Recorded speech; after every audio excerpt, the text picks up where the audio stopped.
All right, all we are here with some off-season wars. This is only two.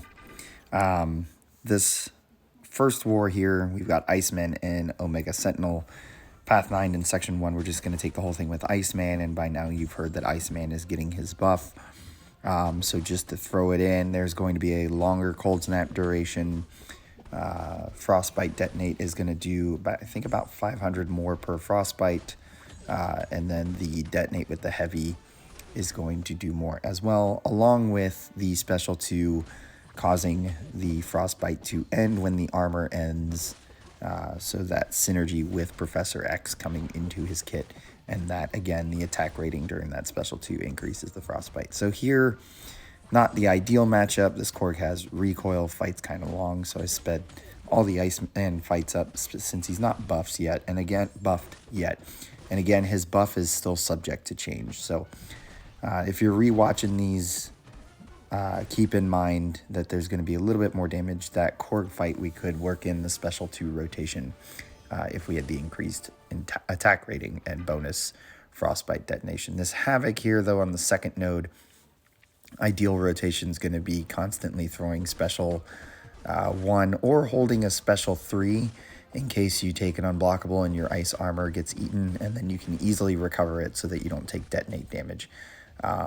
So whatever you feel comfortable with. This here is a slow fight. You have insult to injury kicking in, so you can't rely on parry, especially with the non-contact hits.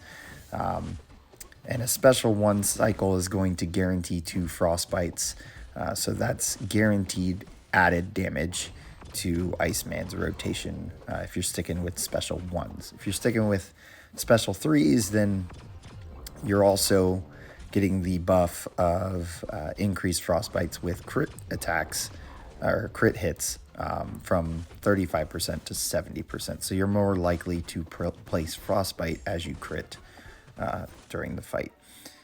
So here, fight was really, really long, painfully long.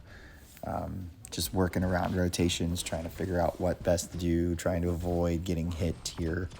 But, I mean, he's a safe option with the insane immunities he's got, and now he's going to be immune to Cold Snap and Frostbite, along with Nova Flame, which you don't really see on attack too often. But, I mean, if Iceman takes Human Torch and keeps throwing Special 1s, then, yeah, you would see it. So at least you can avoid that. Well, actually, you wouldn't unless you ate a Special 3, because he's Incinerate immune. Duh. So, this is the fight. Again, replay it. See how many Special 1s don't give you the guaranteed, or don't give you the 2 Frostbites that's added damage, and then each one's doing about 500 more. I think with class advantage, I was getting 4K without the damage bonus from a Heavy. Heavy was doing 7. And Special 2 was doing 10K for each Frostbite, and that was boosted, so in a war scenario. Here, I placed Odin pre-fights for Omega Sentinel because I had the intention of taking Path 9 in Section 2 as well. However, someone beat me to it, so I ended up taking Path 7. Works out for my team as well. Here, we're not doing anything pretty with this node or anything special. If anything, my plan was to build a Special 3, trigger Conflictor right before dropping the Special 3 while Domino was low on power, and then the 6 Incinerates that I'd get from Special 3, I would focus on pausing the rest of the fight. So I'm just cautious about when Lucky is up so that we don't get evaded and then hit, baiting out special attacks when it seems appropriate. We're healing whenever we get a bleed debuff. The Odin pre-fight is helping us take some, or mitigate some shock damage. And then you're going to see one of the usual flaws of nodes like Conflictor or abilities like Tenacity. We're going to trigger the debuff here after she gets out of Lucky. And since it's the same frame of triggering Conflictor and going into Special 3, and we saw Conflictor triggered before that Special 3, it's actually going to result in Conflictor eating the Incinerates as well. So, unfortunate, especially with Domino already at low health. So, Now we're just going to pulverize her and not build to another special 3. But yeah, this is a fight. Obviously can be done exactly the same with Nimrod and a lot faster. But rank 5 Omega Sentinel works too. So just proof that you have 2 options instead of just the 1.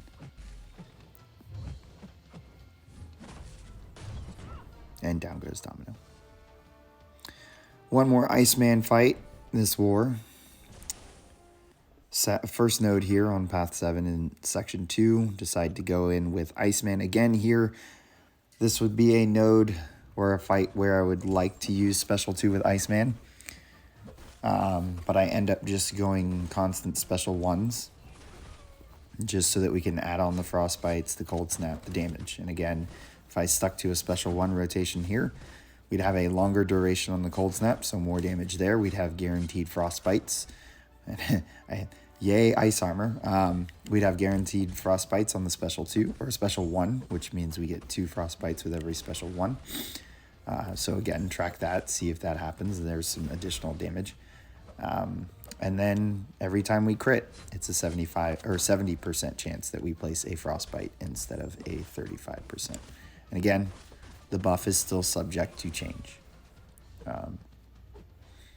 But yeah, buffed Iceman would definitely do this a lot faster, especially with the special 2s. Flourish hasn't been a pain at all season.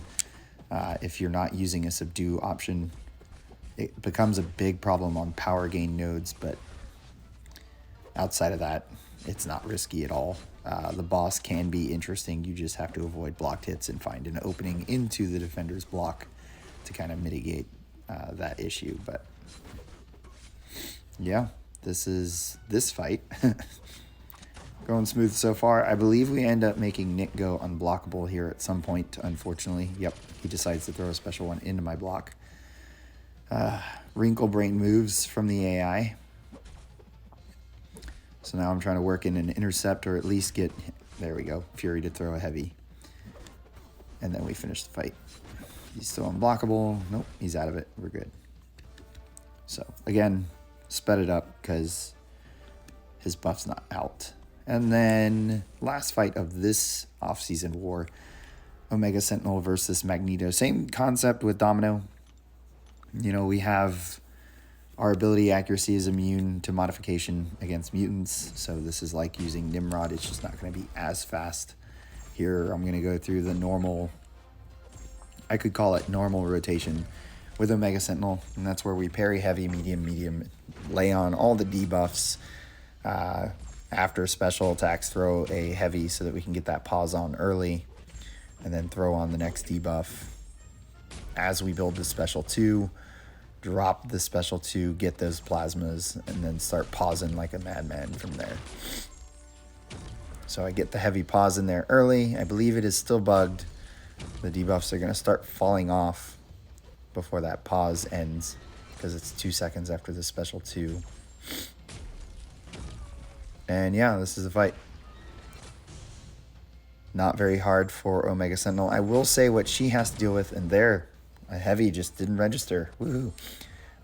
What she does have to worry about, and what you have to worry about, you don't really have to worry about with Nimrod, is if you do eat a special 1, I believe the shrapnel bleed still detonates. You won't take bleed damage, but you will take that detonate, which is silly, but it is what it is. Down goes Magneto. So that was that war. We move on. Second war. I had a very busy weekend, as I said. So this fight is a fight in Section 2. Again, we're using Omega Sentinel for Kitty Pryde. It's got Mighty Charge and Ebb and Flow Intercept, which you would think would matter since you need this Cowardice to place. But all you have to do is say that back to yourself. You need the Cowardice to place. You don't need it to stay. So if she's got any prowess, as long as we end with a medium and we don't change weapon here, we don't have to worry about all the annoying abilities that Kitty Pryde has when she gains prowess. So got an early, easy intercept there.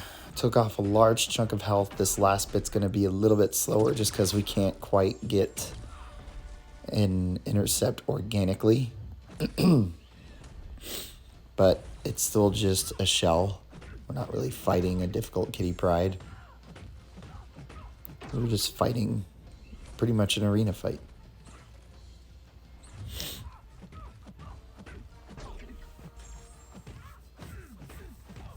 And this should just about do it. I believe she melts from some plasma while against the wall. Yep. So that was Omega Sentinel's only fight. Now, I jumped in here real quick, brought Shang-Chi just for synergy for Mr. Negative because I saw this setup here. We're going to take Doom on AoE. Tanky boy, I believe this is a rank 5. If it's not, still kind of tanky. There's no passive power gain to worry about here. Doom shouldn't steal power from us, and we shouldn't trigger MD. So my usual 3 parry heavies. I don't have Petrify maxed, so we're not going to parry heavy on the last. We're just going to parry, bank those light energy, evade counter, try to get this special one out of Doom. He throws it. As we wait for the aura to end, we're going to build our light energy, but never really push Doom to his second special one.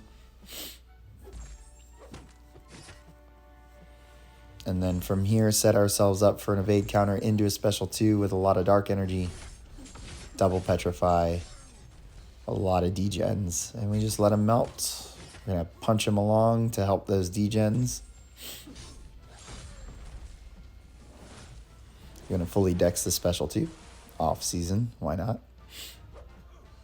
And then the next set of light energy, we are actually going to find out that this Doom had unfazed.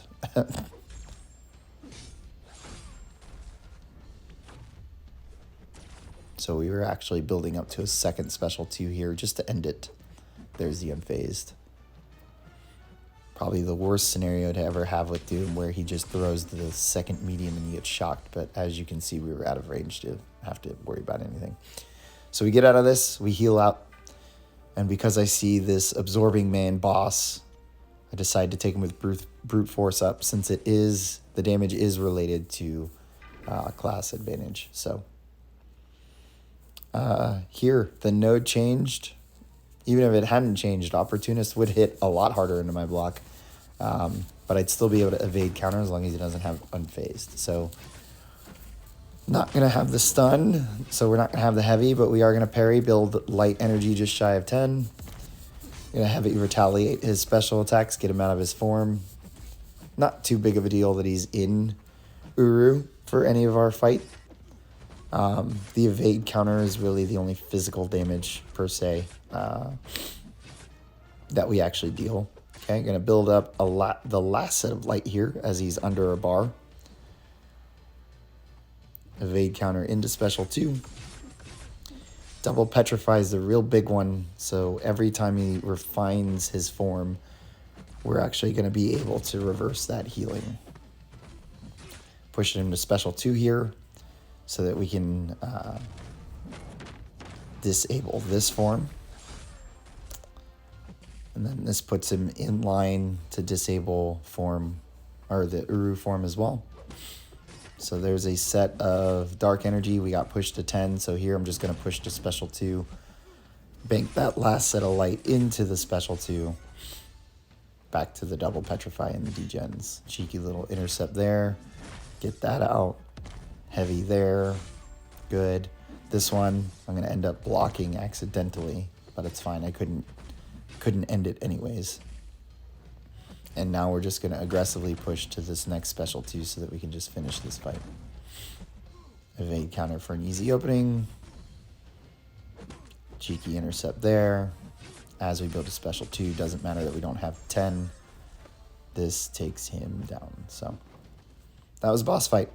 Hope you guys enjoyed those off-season fights. I didn't join War 3, so we won't have anything from that. But I do have a Vega Battlegrounds Championship matchup against PWF tomorrow at 8:30 Eastern. So stop by for that if you're interested. Hope you guys enjoyed the video. Hit subscribe, give it a like. I will catch you guys at the stream or the next war.